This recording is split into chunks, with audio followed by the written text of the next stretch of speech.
Hi ನಮಸ್ತೆ ಎಲ್ಲರಿಗೂ, ಹೇಗಿದ್ದೀರಾ? ನಾನು ಬಿಂದು ನಿರಂಜನ್. ಇದು ಬಂದ್ಬಿಟ್ಟು ಥರ್ಸ್ಡೇ ವ್ಲಾಗ್. ಏನಿಲ್ಲ, ಥರ್ಸ್ಡೇ ಸಿಂಪಲ್ಲಾಗಿ ನಾನು ಏನೇನು ಮಾಡಿದೆ ಅದನ್ನು ನೋಡೋಣ ಬನ್ನಿ. ಥರ್ಸ್ಡೇ ಮಾರ್ನಿಂಗ್ ನಾನಿಲ್ಲಿ ಹೆಸರು ಕಾಳಿನ ದೋಸೆ ಮಾಡೋಣ ಅಂತ ಹೇಳ್ಬಿಟ್ಟು ರೆಡಿ ಮಾಡ್ಕೊಂಡಿದ್ದೆ. ಹಿಂದಿನ ದಿನ ರಾತ್ರಿನೇ ನಾನು ಹೆಸರು ಕಾಳು ಮತ್ತು ಅಕ್ಕಿನ ಒಂದೊಂದು ಗ್ಲಾಸ್ನ ನೆನೆಸಿಟ್ಕೊಂಡಿದ್ದೆ. ಸೊ ಬೆಳಗ್ಗೆ ಎದ್ದಿದ್ದನ್ನು ಚೆನ್ನಾಗಿ ತೊಳೆದ್ಬಿಟ್ಟು ಶುಂಠಿ, ಮೆಣಸಿನ್ಕಾಯಿ, ಬೆಳ್ಳುಳ್ಳಿ ಮತ್ತು ಉಪ್ಪು ಹಾಕಿ ನಾನು ಚೆನ್ನಾಗಿ ಗ್ರೈಂಡ್ ಮಾಡ್ಕೊತಾ ಇದ್ದೀನಿ. ಸೊ ಇದನ್ನು ನಾನು ಒಂದು 5 ಮಿನಿಟ್ಸ್ ರೆಸ್ಟ್ ಮಾಡ್ಲಿಕ್ಕೆ ಬಿಟ್ಬಿಟ್ಟು ನಾನು ಈ ಕಡೆ ಚಟ್ನಿಗೆ ಮತ್ತು ರೆಡಿ ಮಾಡ್ಕೊತಾ ಇದ್ದೀನಿ. ನಾವು ಶೇಂಗಾ ಚಟ್ನಿನಾದರೂ ಮಾಡ್ಕೋಬೋದು, ಆ್ಯಸ್ ಯೂಶ್ವಲ್ ಕಡಲೆ ಚಟ್ನಿನಾದರೂ ಮಾಡ್ಕೋಬೋದು, ಇಲ್ಲ ನಿಮಗೆ ಏನಾದರೂ ಇನ್ ಕೇಸ್ ನಿಮಗೆ ಪಲ್ಯ ಬೇಕಂದರೆ ಕೂಡ ಪಲ್ಯ ಮಾಡ್ಕೋಬೋದು. ನಾನು ಬೆಳಗ್ಗೆ ನನಗೆ ಅಡುಗೆ ಕೆಲಸ ಜಾಸ್ತಿ ಆಗುತ್ತೆ ಅಂತ ಹೇಳಿಬಿಟ್ಟು ನಾನು ಆಲ್ರೆಡಿ ದೋಸೆಗೆ ನಾನು ಶುಂಠಿ ಬೆಳ್ಳುಳ್ಳಿ ಎಲ್ಲ ಹಾಕಿದ ಕಾರಣ ತುಂಬ ಮಸಾಲೆ ಐಟಮ್ಸ್ ಆಗಿಬಿಡತ್ತೆ, ಬೇಡ ಅಂತ ಹೇಳ್ಬಿಟ್ಟು ನಾನು ಇಲ್ಲಿ ಸಿಂಪಲಾಗಿ ಚಟ್ನಿ ಮಾಡ್ಕೊತಾ ಇದ್ದೀನಿ.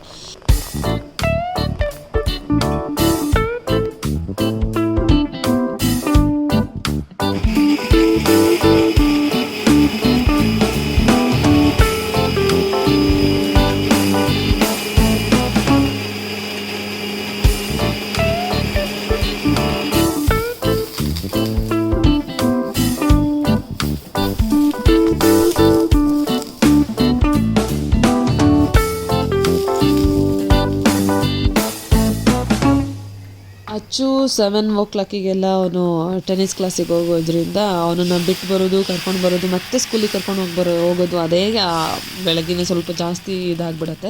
ನಮ್ಮ ಮನೆಯವರಿದ್ದರೆ ಅವ್ರದ್ದೇಂತೂ ಸಮಸ್ಯೆ ಇಲ್ಲ, ಅವರೇ ಪಿಕಪ್ ಡ್ರಾಪ್ ಎಲ್ಲ ಮಾಡೋದ್ರಿಂದ ನನಗೇನು ಆರಾಮಾಗಿ ನಾನು ಅಡುಗೆ ಮಾಡ್ತಾಯಿದ್ರೆ ಬೆಳಗ್ಗೆ ನನಗೆ ಅಡುಗೆ ಮಾಡೋದು ಕೆಲಸ ಆಗೋಗ್ಬಿಡತ್ತೆ.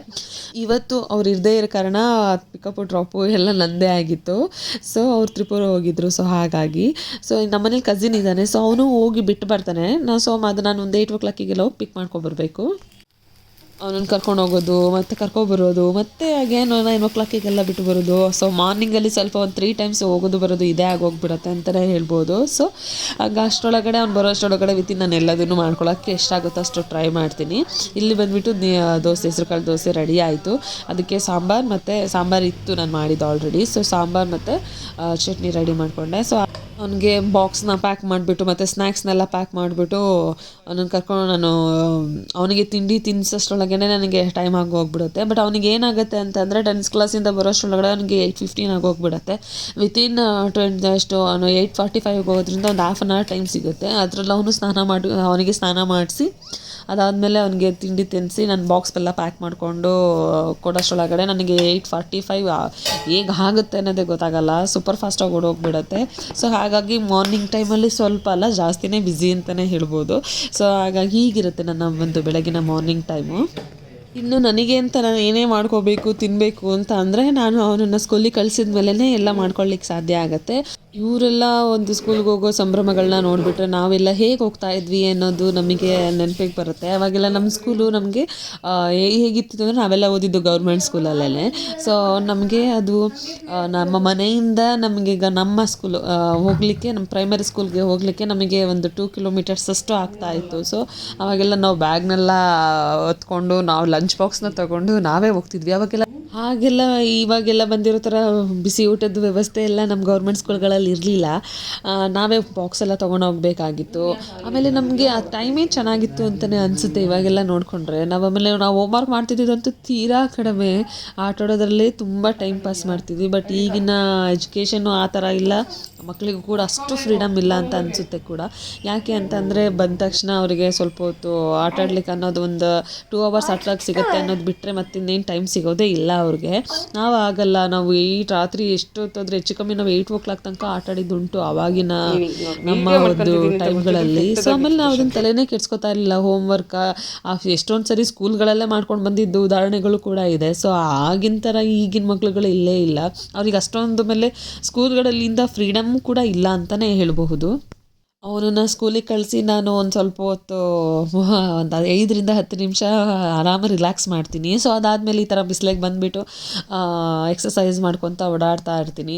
ಅದೇ ನನಗೊಂಥರ ಖುಷಿ ಕೊಡುತ್ತೆ. ಯಾಕೆಂದರೆ ನನಗೆ ಒಳಗಡೆ ಇದ್ದು ಒಂಥರ ಒಳಗಡೆ ಕಂಟಿನ್ಯೂಸ್ ಆಗಿ ನಾನು ಎದ್ದಾಗಿಂದ ಕಂಟಿನ್ಯೂಸ್ ಕೆಲಸಗಳಾಗ್ತಾ ಇರುತ್ತೆ ಅಲ್ವಾ. ಸೊ ಈ ಥರ ಹೊರಗಡೆ ಸ್ವಲ್ಪ ಆ ಕಡೆ ಈ ಕಡೆ ನೋಡ್ಕೊತ ಬಿಸಿಲು ಕಾಯಿಸೋದ್ರಿಂದ ನನಗೆ ಒಂದು 5 ನಿಮಿಷ ಮನಸ್ಸಿಗೆ ರಿಲ್ಯಾಕ್ಸ್ ಅಂದರೆ ಖುಷಿ ಅನಿಸುತ್ತೆ ಅಂತಲೇ ಹೇಳ್ಬೋದು. ಯಾರೂ ಇರೋದಿಲ್ಲ, ಅವಾಗೆಲ್ಲ ಆಫೀಸ್ಗೆ ಹೋಗೋರು ಹೋಗಿರ್ತಾರೆ, ನನ್ನ ಮಗ ಕೂಡ ಸ್ಕೂಲಿಗೆ ಹೋಗಿರ್ತಾನೆ. ನನ್ನದೇ ಓನ್ ಟೈಮ್ ಆಗಿರುತ್ತೆ. ಅದನ್ನು ನಾನು ವಾಕ್ ಮಾಡ್ಕೊತ ಇನ್ನೇನು ಅಂದರೆ ಮೀನ್ಸ್ ನನಗೆ ಇನ್ನೇನೇನು ಕೆಲಸಗಳು ಬ್ಯಾಲೆನ್ಸ್ ಇದೆ ಅನ್ನೋದಾಗಿರ್ಬೋದು, ಏನಾದರೂ ಬೇಕಾಗಿದ್ದರೆ ತಗೊಬರಬೇಕು ಅನ್ನೋದಾಗಿರ್ಬೋದು. ಆ ಟೈಮಲ್ಲಿ ಎಕ್ಸಸೈಸ್ 5 to 10 ಮಿನಿಟ್ಸು ಆಚೆನೇ ಆ ಥರ ಬಿಸಿಲು ಕಾಯಿಸ್ತೀನಿ. ಆ್ಯಕ್ಚುಲಿ ಈ ಬಿಸಿಲೆಲ್ಲ ನಾವು ಇನ್ನೂ ಎಳೆ ಬಿಸಿಲಿಗೆ ಕಾಯಿಸ್ಬೇಕು ಅಂತಲೇ ಹೇಳ್ತಾರೆ. ಬಿಕಾಸ್ ನಮಗೆ ಬೆಳಗಿನ ಟೈಮಲ್ಲಿ ನಮಗೆ ಆ ಕೆಲಸಗಳ ಒಂದು ಆಲೋಚನೆ ಟೆನ್ಷನಲ್ಲಿ ಏನು ತಿಂಡಿ ಮಾಡೋದು, ಏನು ಅಡುಗೆ ಬಾಕ್ಸಿಗೆ ಏನು ಮಾಡ್ಕೊಡೋದಾಗಿರ್ಬೋದು, ಆ ಕಡೆ ಗಮನಗಳಲ್ಲಿ ನಮಗೆ ಟೈಮು ಸಿಗೋದಿಲ್ಲ, ಅದು ನೆನಪು ಕೂಡ ಆಗೋದಿಲ್ಲ. ಸೊ ಹಾಗಾಗಿ ಈ ಟೈಮಲ್ಲಿ ಸ್ವಲ್ಪ ಹೊತ್ತು ವಾಕ್ ಮಾಡೋದಾಗಿರ್ಬೋದು, ಅದು ಬಿಟ್ಟರೆ ಬೇರೆ ಎಕ್ಸಸೈಸ್ಗಳನ್ನ ಮಾಡೋದಾಗಿರ್ಬೋದು, ಈ ಟೈಮ್ಗಳಲ್ಲಿ ಮಾಡ್ತೀನಿ. ಸೊ ಇದಾದಮೇಲೆ ನಾನು ತಲೆಗೆ ಸ್ವಲ್ಪ ಮಸಾಜ್ ಎಲ್ಲ ಮಾಡ್ಕೊಂಡು, ಎಣ್ಣೆ ಹಚ್ಕೊಂಡು ಮಸಾಜ್ ಮಾಡಿಕೊಂಡು, ಸೊ ಆಮೇಲೆ ನಂದು ಬೇರೆ ಇನ್ನೇನು ಕೆಲಸಗಳು ಉಳಿದಿರುತ್ತೋ ಅದನ್ನು ಮಾಡ್ಕೋತೀನಿ. ಬಿಟ್ವೀನ್ ದಟ್ ಅದು ನನಗೇನು ಈ ಒಂದು ಹಾಫ್ ಆನ್ ಅವರ್ ಇದೆಯಲ್ಲ, ಹಾಫ್ ಆನ್ ಅವರ್ನಲ್ಲಿ ನಾನು ಇನ್ನೇನು ಬೇರೆ ಕೆಲಸಗಳನ್ನ ಮಾಡೋದೇ ಇಲ್ಲ ಅಂತಲೇ ಹೇಳ್ಬೋದು. ರೆಸ್ಟ್ ಫ್ರೀ ಒಂದು ಅಷ್ಟು ನಿಮಿಷಗಳನ್ನ ಆರಾಮಾಗಿ ಕೂತ್ಕೊಂಡು ಆರಾಮಾಗಿ ಇರ್ಲಿಕ್ಕೆ ಸ್ವಲ್ಪ ಇಷ್ಟಪಡ್ತೀನಿ.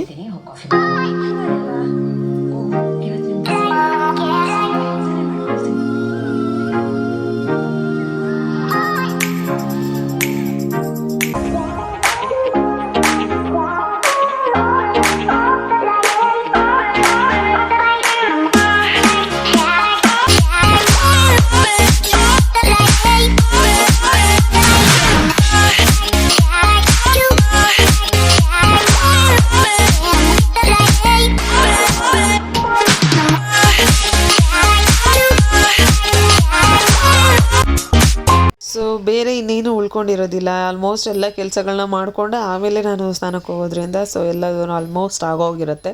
ಸೊ ಇಷ್ಟೆಲ್ಲ ಆಗೋಷ್ಟರೊಳಗಡೆ ಒಂದು ನನಗೆ 11 ಆಗೋಗ್ಬಿಡತ್ತೆ. ಸೊ ಅದಾದಮೇಲೆ ನಂದು ತಿಂಡಿ ಅಂತಲೇ ಹೇಳ್ಬೋದು. ಆಲ್ಮೋಸ್ಟ್ ಎವ್ರಿ ಮಾರ್ನಿಂಗ್ಸ್ ಇದೇ ಥರ ಇರುತ್ತೆ. ಒಂದೊಂದು ದಿನ ಫಸ್ಟ್ ತಿಂಡಿ ಆಗಿರುತ್ತೆ, ಅದಾದಮೇಲೆ ಮೀನ್ಸ್ ಬೇರೆ ಕೆಲಸಗಳನ್ನ ಮಾಡ್ಕೊಂಡಿರ್ತೀನಿ. ಅದು ಡಿಪೆಂಡ್ಸ್ ಆಗಿರುತ್ತೆ, ತುಂಬ ಕಡಿಮೆ. ಆಲ್ಮೋಸ್ಟ್ ಈ ಥರನೇ ನಂದು ಆಗೋದೇ ತಿಂಡಿ ಆಗೋದೇ 11 ಆಗೋಗ್ಬಿಡತ್ತೆ ಅಂತ ಹೇಳ್ಬೋದು. ನನಗೆ ಆ ಟೈಮಿಗೆ ಅಡ್ಜಸ್ಟ್ ಆಗೋಗ್ಬಿಟ್ಟಿದ್ದೀನಿ ಕೂಡ. ಆವಾಗ ನನಗೇನು ಹಸಿವು ಕೂಡ ಆಗಲ್ಲ. ಬೇಕೆಂದರೆ ನಾನು ಬೆಳಗ್ಗೆ ಸ್ವಲ್ಪ ಎದ್ದು ನಾನು ಹಾಲು ಕುಡಿತೀನಿ, ಇಲ್ಲ ಅಂತಂದರೆ ಇದು ನಲ್ಲಿಕಾಯಿ ಜ್ಯೂಸ್ ಮಾಡ್ಕೋತೀನಿ. ಸೊ ಇದರಿಂದ ಏನಾಗ್ಬಿಡುತ್ತೆ ಅಂತ ಅಂದರೆ ನನಗೆ ಅಷ್ಟೊಂದು ಹಸಿವು ಆಗೋದಿಲ್ಲ. ಫಸ್ಟಲ್ಲೆಲ್ಲ ಹಸಿವು ಆಗ್ತಾ ಇತ್ತು. ಅಂದರೆ ಹೆಂಗಾಗ್ಬಿಡೋದು ಅಂದರೆ ಆ ಟೈಮಲ್ಲಿ ನನಗೆ ಬಿಟ್ವೀನ್ ಟೈಮ್ ನಾನು ಫಸ್ಟು ಕಾಫಿ ಅಷ್ಟೇ ಕುಡಿತಾ ಇದ್ದಾಗ ನನಗೆ ಒಂದು 7 to 8 ಸಿಕ್ಕಾಪಟ್ಟೆ ಹಸಿವು ಆಗ್ಬಿಡೋದು. ಆವಾಗ ನನಗೆ ಯಾವ ಕೆಲಸನೂ ಕೂಡ ಮಾಡೋಕ್ಕಾಗ್ತಿರ್ಲಿಲ್ಲ. ಫಸ್ಟು ನಾನು ಹೊಟ್ಟೆ ಅಂದರೆ ಏನಾದ್ರು ತಿನ್ಕೊಂಡೆ ಆಮೇಲೆ ಕೆಲಸ ಮಾಡಬೇಕಾಯಿತು, ಆ ಥರ ಆಗ್ತಿತ್ತು. ಬಟ್ ಯಾವಾಗ ನಾನು ಸ್ವಲ್ಪ ಈ ನಲ್ಲಿಕಾಯಿ ಜ್ಯೂಸ್ ಆಗಿರ್ಬೋದು, ಅಥವಾ ನಾನು ಎಂಚೂರು ಕುಡಿತೀನಿ, ಸೊ ಅದಾಗಿರ್ಬೋದು, ಅದನ್ನು ಕುಡಿಯೋಕೆ ಸ್ಟಾರ್ಟ್ ಮಾಡಿದ ಮೇಲೆ ಈಗ ಆ ಥರ ಹಸುವೆಲ್ಲ ಆಗೋದಿಲ್ಲ. ನಾನು ಆರಾಮಾಗಿ ನನ್ನ ಕೆಲಸಗಳನ್ನ ಮಾಡಿಕೊಂಡು ನಾನು ತಿಂಡಿ ತಿನ್ನೋಕ್ಕೆ ಸರಿಯಾಗುತ್ತೆ. ಇಷ್ಟೆಲ್ಲ ಮಾಡೋಷ್ಟರೊಳಗೆ 1 o'clock ಆಗೋಗುತ್ತೆ. ಆವಾಗ ನಾನು ಅಚ್ಚುಗೋಸ್ಕರ ಸ್ವಲ್ಪ ಡ್ರೈ ಫ್ರೂಟ್ಸ್ಗಳನ್ನ ನೆನೆಸ್ಬಿಟ್ಟು ಇಡೋಣ ಅಂತೇಳಿ ಇಡ್ತಾಯಿದ್ದೀನಿ. ಸ್ಕೂಲಿಂದ ಬಂದ ತಕ್ಷಣ ಅವನಿಗೆ ಇದನ್ನು ಡ್ರೈ ಫ್ರೂಟ್ಸ್ ಮಿಲ್ಕ್ ಶೇಕ್ ಮಾಡಿಕೊಟ್ರೆ ಅದು ಅಂದರೆ ಅವನಿಗೆ ಒಂದು ಟಮ್ಮಿ ಫಿಲ್ ಮಾಡುತ್ತೆ.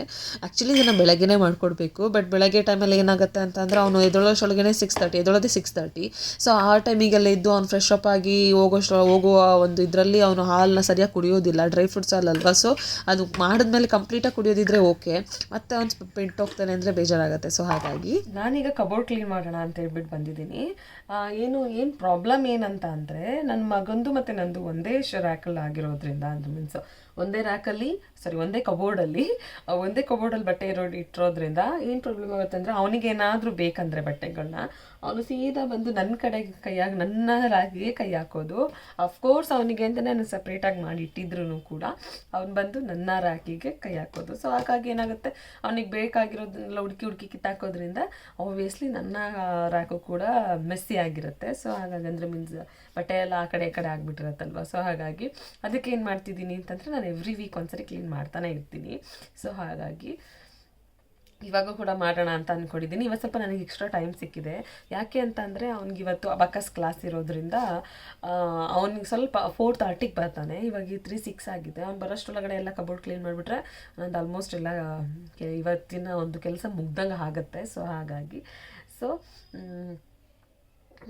ಬೇಗ ಕ್ಲೀನ್ ಮಾಡಿಬಿಟ್ಟು ನಾನು ಅವ್ನು ಬರೋಷ್ಟರೊಳಗಡೆ ನಾನು ಏನೇನು ಕೆಲಸ ಮಾಡ್ಕೋಬೇಕು ಎಲ್ಲದನ್ನೂ ಮಾಡ್ಕೊಳಕ್ಕೆ ಇಷ್ಟಪಡ್ತೀನಿ. ಯಾಕೆ ಅಂತಂದರೆ ಅವ್ನು ಬಂದಮೇಲೆ ನನಗೆ ಅವನದು ಒಂದು ಸ್ಕೂಲ್ ಸ್ಟೋರಿ ಕೇಳಿದ್ರೆ ಟೈಮ್ ಆಗೋಗ್ಬಿಡತ್ತೆ. ಅವನಿಗೆ ಏನು ಪೋರ್ಷನ್ಸ್ ಮಾಡಿದರು ಅನ್ನೋದಾಗಿರಬಹುದು, ಅಥವಾ ಅವನು ಕ್ಲಾಸಲ್ಲಿ ಏನೇನು ಮಾಡಿದ ಅಂತ ಆಗಿರ್ಬೋದು, ಅಥವಾ ಅವ್ನ ಫ್ರೆಂಡ್ ಸ್ಟೋರೀಸ್ ಆಗಿರ್ಬೋದು.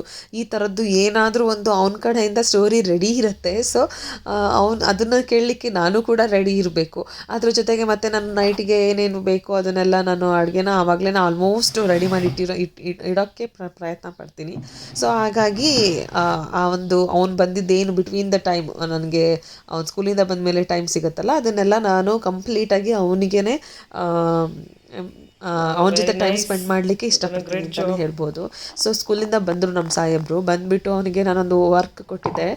ಟ್ಯೂಷನಲ್ಲಿ ಅವನಿಗೆ ನಾನೊಂದು ಟಾಪಿಕ್ ಕೊಟ್ಬಿಟ್ಟು ಅದ್ರ ಬಗ್ಗೆ ನೋಟ್ ಕೊಟ್ಟಿದ್ದೆ. ಸೊ ಹಾಗಾಗಿ ಅದನ್ನು ಬರಿತಾ ಕೂತ್ಕೊಂಡಿದ್ದಾನೆ. ಬಿಕಾಸ್ ಆಮೇಲೆ ಹಿಂದಿನ ದಿನವೇ ಬರೀಬೇಕಾಗಿತ್ತು, ಬರ್ಕೊಂಡಿರಲಿಲ್ಲ ಅನ್ನೋ ಕಾರಣಕ್ಕೆ. ಸೊ ಇದು ಬಂದುಬಿಟ್ಟು ಅವನಿಗೆ ನಾನು ಹೇಳಿದಾಗೆ ಇಲ್ಲಿ ಮಿಲ್ಕ್ ಶೇಕ್ನ ಅವನಿಗೆ ಮಾಡಿಕೊಡ್ತಾ ಇದ್ದೀನಿ.